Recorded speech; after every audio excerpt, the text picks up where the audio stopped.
So then the question is, how do you restore that without reverting to the naivety, which you can't do anyways without blinding yourself once you've been bitten?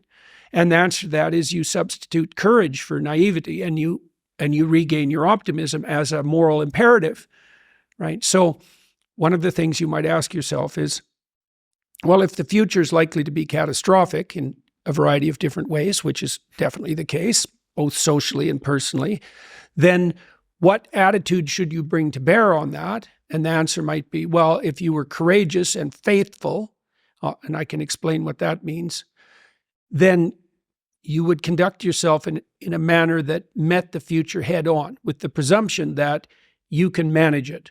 And this is the presumption we should bring to bear politically. Now, the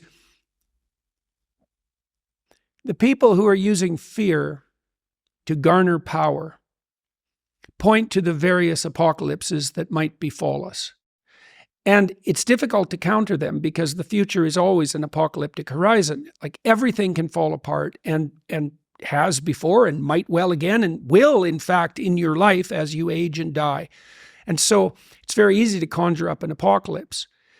Then the question becomes not, is that apocalypse potentially real? Because the answer to that is yes, but what attitude should you have towards that? Naive, that's not good. Cynical, that's better, but it's still not good. It's another form of hell, and it also tends to make the potential apocalypses more likely. Well, so what do you have when you move beyond cynicism? And what you have when you move beyond cynicism is wisdom. And that's not naive, it's courageous. And one of the things that religious people have done relatively badly, especially in recent years, is they've failed to delineate the relationship between faith and courage. People like Dawkins and the New Atheists, they point to faith and they describe it as something like belief in foolish superstitions.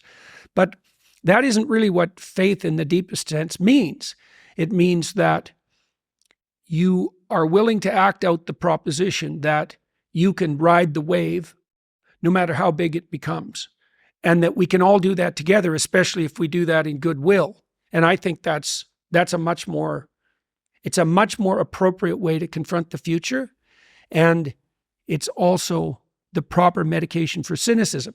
Now, the other thing about cynicism that's interesting too is that cynics aren't cynical enough about their own cynicism, right? Because you can get doubtful enough to start doubting the validity of your own cynicism. It's like, what makes you so smart?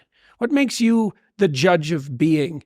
The Columbine kids were like that. They decided that existence itself was unsustainable given its cruelty, and that the proper response was to put up a giant middle finger to men and God, right? Well, here's a way of being cynical about cynicism.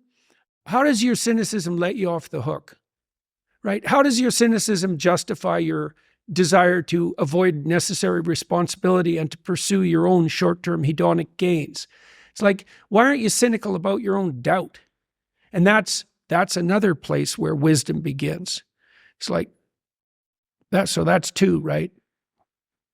Cynicism beats naivety, but it's not the ultimate destination. And you should be cynical enough to question the moral validity of your own resentment and your own, what would you say, your own turning away from the world.